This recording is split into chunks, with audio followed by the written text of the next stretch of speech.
Hello everyone, today I have found this very interesting. This is a ordinary toy, but it has something very interesting to learn about.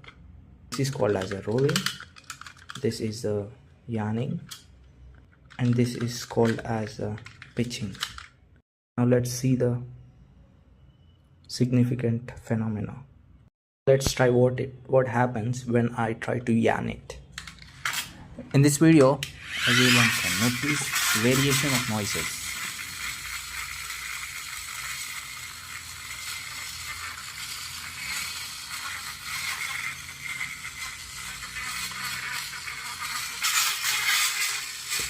Now I'm trying to roll it.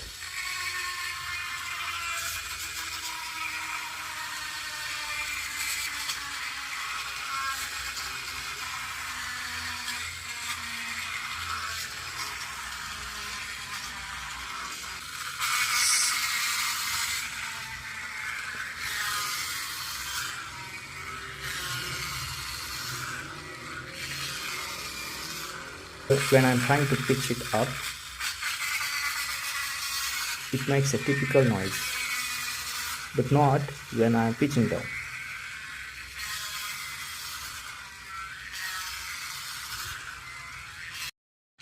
Now let's try the hyperdynamics to pitch it while it is running. Can you see the gyroscopic effect?